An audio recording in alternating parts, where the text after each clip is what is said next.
All right, guys, what's going on? I'm going to answer the question a lot of people have in their mind: how to fix skinny fat. This is a lot of problems that a lot of people have, and I want to show you a simple but step by step blueprint that you can incorporate today to overcome this. So, guys, if you're anyone who's like me, who's been struggling this for years and years, I want to give you some of the tips that's really helped me get to my dream body.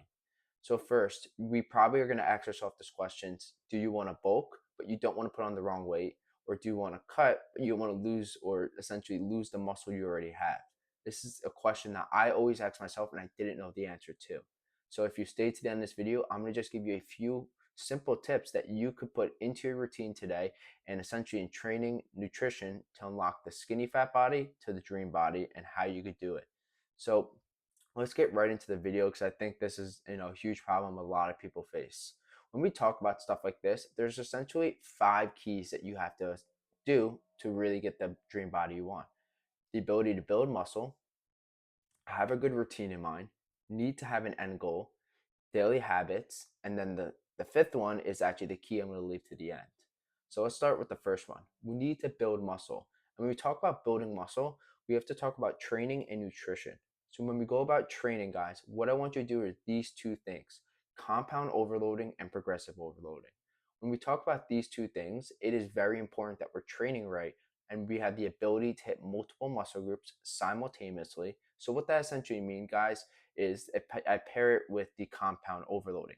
Compound lifts are anywhere from a bench press, an overhead shoulder press, a squat, barbell rows, deadlifts, anything that hits multiple muscle groups. So if we're able to hit more of these compounds, we're going to essentially hit more muscle groups simultaneously. And the ability to hit each muscle, say from 1 to 2 times per week, anywhere from 2 to 4 times per week. The ability to stimulate growth at a quicker rate. So when we pair this with my second term that I labeled as progressive overloading is actually very the simple formula to really build muscle very quickly, because what you're doing is you're not letting your body get stagnant. You're not doing the same exercises that only yielding the same results. You're pushing your muscles to full exertion via mind muscle connection. The mind muscle connection is the ability to feel the full exertion of the rep and the weight that you're doing to really stimulate the growth quicker. So an example of how to do progressive overloading for anything you're doing your lifting is if you have a rep range from anywhere from 6 to 8, slowly increase the weight and you're going to drop down the amount of reps you do and you're going to work your way back up and you're going to rinse and repeat. It's a really good way to build muscle at a quicker rate. And this is something that's really helped me along my journey to get to where I am today. So the ability to build muscle. Second thing, guys, is we need to have a good routine in mind. We need to be doing the same things day in and day out. Consistency is key. The inputs we put in are going to yield the outputs we essentially do. And small stuff like this, like getting a daily step count in, anywhere from 5 to 10,000 steps per day, drinking enough water, and making sure we're hitting our protein intake. Make sure we're showing up to the gym and training every single day. Small stuff like this, guys, small wins compound, actually get you a lot quicker results and essentially doing everything at once. This is just something that took me a long time to realize, but the more I was able to do this, the quicker I was actually see small wins that boost my motivation and essentially establish long-term discipline, because we know motivation wears out essentially when we do this for years and years and years and on end, essentially, because we know fitness is a never-ending journey. So again, guys, build muscle, have a good routine in mind, and the third one is have an end goal. So an end goal, guys, is have a physique you want to strive towards. Like for me, was the Michael B. Jordan physique from Black Panther. I mean, it was the epitome of physiques, and I kind of like had an end goal that I wanted to get something towards that. So I kind of worked my way essentially to see an end picture, because if I had an end picture in mind, I knew what I was going for and what I had to do each day. And that really allowed me to essentially get some confidence going, because the small wins I was able to do with my habits really allowed me to see what physique I wanted to get to as the end goal. And that really was extremely important, because when, again, guys, when motivation wanes, you need discipline, and discipline makes you show up regardless of how you feel. So definitely, have an end goal in mind on what physique you want. The next point I want to get into is daily habits, guys. Daily habits are extremely important for us, because essentially when we talk about habits, it's all about doing the right stuff. And we could align this with our routine, because routine and habits are kind of hand in hand, they complement each other. But guys, habit building is the, it's essentially the way to succeed, because our habits make up what we do each and every single day. And the more we're able to implement stronger habits, maybe you're reading every day, maybe you're getting your water intake every day, you're eating right, you're training right, you're getting your step count in. This stuff compounds, and it goes to compound at a quicker rate because we establish consistency each and every single day. So, guys, we have to implement stuff like this. And the more we do it, the way we'll actually see quicker results. And it's very important that we stick to our habits, because our habits are a foundation of success.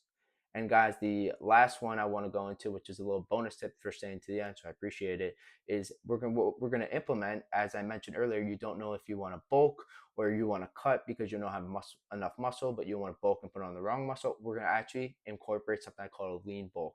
I'm sure you guys have heard of it. And what you guys actually need to do is essentially get your maintenance calories and go at a plus 200 calories.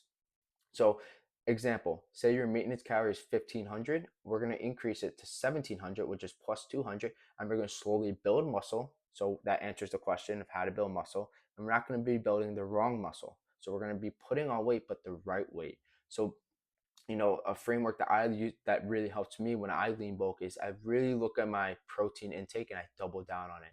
You guys should be consuming anywhere from 1 to 1.4 grams of protein per pound of body weight. So, for example, I weigh 170 pounds. I try to hit anywhere from 170 to 240. It may seem like a lot, guys, but if it was easy, everyone would do it. So, please make sure you hammer down that protein. And I'm not neglecting on the fats and the carbs. Please make sure you calculate those respectively, but make sure you really double down on the protein intake and really getting that training, as I mentioned, those two keys I mentioned, the progressive overloading and the compound overloading, the ability to hit multiple muscle groups over time, and the ability to increase this anywhere from like a 2 to 4 range of each muscle group. When we do this and we increase the weight over time, we're going to eliminate stagnant growth. So, guys, I hope I gave you the simple formula, the few changes that you guys can implement in your routine today to get you essentially where you want to be. How to go from skinny fat to dream body. And what I gave you in between should be a proven model, because a lot of people have used it. I've used it for myself and it works. But make sure you show up day in and day out to get the work done. And consistency, habit building is all the foundation of success. So again, guys, thank you for watching another video on the channel. If you thought this was, helpful, or you learned something, please make sure you give me that thumbs up. Or if you haven't already, make sure you click that subscribe button. It just helps me to essentially see what videos are really helping you guys, and if I could be a resource for you on your fitness journey. Because I know my journey took 7 years, and it was quite interesting to see how I got to my dream body today and what I had to go through, all the ups and downs. I wish I had a simple video like this to kind of give me point A to point Z and give me the information in between. So again, guys, thank you for watching another video channel. I'm extremely excited to, keep on producing content like this that could really help you guys. Which would be really cool, guys. Let me know what was your favorite point in this video. If you could leave a comment down below, it just again helps me see, and I'm actually curious to see what point really helped you to, or essentially get your dream body. It's going to help you get your dream body after watching this. For me, it was habit building. Habit building really allowed me to really stimulate my growth, because I knew my good habits will compound over time with consistency, build stronger discipline to get to essentially my dream body, and everything stacks on top of each other. So again, guys, thank you for watching another great video on the channel, and I'll go ahead and see you in the next one.